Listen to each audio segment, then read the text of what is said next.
My name is doctor सरिता। मैं नागार्जुन में संस्कृत महाविद्यालय तरोनी में समाजशास्त्र की अध्यापिका हूँ। इससे पिछले वाले वीडियो मैंने विवाह के अर्थ और परिभाषा के बारे में बताया था। इस वीडियो में विवाह के विशेषताओं और उनके प्रकार में बताऊंगी। ठीक है, ये जो टॉपिक जो है वो बहुत ही महत्वपूर्ण है। ये आपके शास्त्री पर द्वितीय वर्ष के एग्जाम में पूछ भी सकता है, पूछता भी है और पूछता भी, शॉर्ट नोट में भी पूछता है और लॉन्ग नोट में भी पूछता है। इसलिए आप वीडियो को अच्छी तरह देखिएगा। ठीक है, अब क्या है विवाह की विशेषता। पहला विशेषता क्या है, विवाह दो विषम लिंगियों का संबंध। अब ये तो मैंने पहले बताया कि ये दो विपरीत लिंगों का, जैसे एक लड़का लड़की दो विपरीत लिंग में, तो उनके संबंध, उनके क्या होता है, इनकी विशेषता क्या है, विवाह दो विषय लिंगों का संबंध। यहाँ दो लिंगों का संबंध माना गया। दूसरा क्या है, विवाह एक सार्वभौमिक सामाजिक संस्था है। सार्वभौमिक मतलब सब जगह पाया जाने वाला। या आप किसी भी समाज, चाहे पश्चिमी सभ्यता में चले जाइए, किसी भी समाज में चले जाइए, तो ये विवाह रूपी संस्था आपको मिलेगा ही मिलेगा। ठीक है, तो क्या है, विवाह एक सार्वभौमिक संस्था है। ठीक है, तीसरा क्या है, इसके संबंध माध्यम से विवाह संबंधों का नियम करता है। इसके माध्यम से विवाह रूपी के माध्यम से विवाह संबंधों के नियम पड़ता है।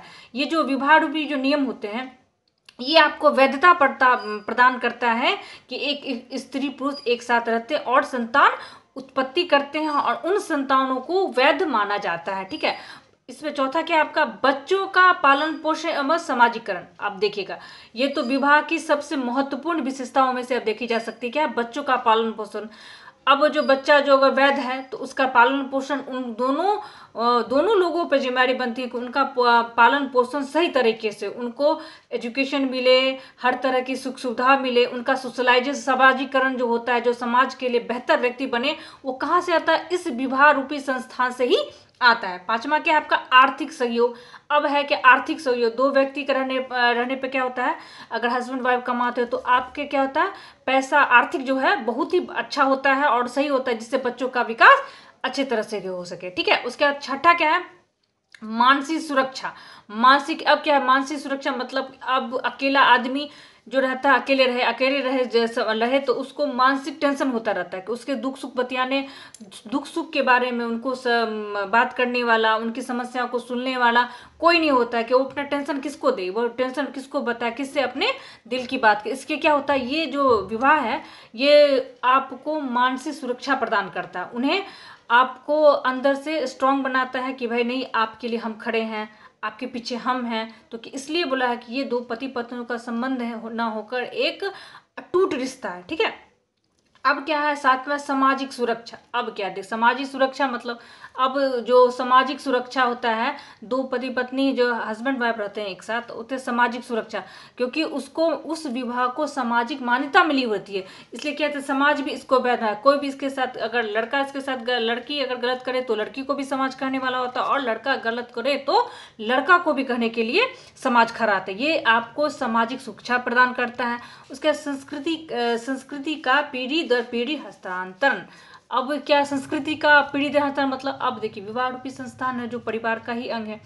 अब जो आपके परिवार में जो संस्कार चल रहे हो, जो परंपराएं चल रही हों, वो आप कैसे दूसरे अपने परिवार को, क्यों संतान उत्पत्ति हो तभी ना, अपने संस्कार को आप दूसरे परिवारों तक पहुंचाइएगा। कैसे कि पीढ़ी दर पीढ़ी आपका बच्चा को जो आप संस्कार दे रहे हैं, अच्छा बोलना, अच्छा करना, आपके धार्मिक, आपके परिवार के जो नियम है, आपके परिवार का जो कान कैसे जाएगा, वो आप अपने बच्चे को डालिएगा, वो बच्चा जो उसका बच्चा होगा तो उसको डालेगा, वो उसका बच्चा होगा, तो ये आपकी जो पारिवारिक परंपरा है वो आगे बढ़ते हुए चले जाए। तो क्या हुआ, आपका संस्कृति का धरोहर हुआ, आपकी संस्कृति का विकास हुआ, वो कभी भी नहीं मिटेगा। क्यों, ये विवाह रूपी संस्थान है जो आपकी संस्कृति को हस्तांतरण करता है। उसके बाद क्या है, वैध संतानोत्पत्ति। मैंने तो पहले ही आपको बताया था कि ये विवाह रूपी संतान में जो बच्चे जन्म लेते हैं उसमें संतान को वैध माना जाता है, उसको रॉन्ग नहीं माना जाता है, क्योंकि समाज और सरकार कानून द्वारा ये नियम बनाया गया कि विवाह के रूप में जो बच्चे जन्म लेते हैं, जो उत्पन्न होते हैं, उनको कानूनी तथा सामाजिक दोनों तरफ से वैधिक माना गया है। ये धार्मिक, सामाजिक एवं संस्कृति उद्देश्यों पूर्ति, यह धार्मिक। अब क्या है, आपके परिवार में जो धर्म क्रिया होते हैं, समाज में जो धर्म के जो प्रचार प्रसार होते हैं, जो धर्म होता है वो क्या होता है, विवाह के द्वारा जो उत्पन्न बच्चे होते हैं वो धार्मिक संस्कार उनको प्रदान मिलते हैं, सामाजिक एवं सांस्कृतिक प्रदान मिलते हैं। इससे क्या होता है, इसके प्रकार चलते हैं। इसके परिवार के जो विवाह के जो प्रकार हैं वो 2 प्रकार के पता है। एक है एक विवाह और दूसरा है बहुविवाह।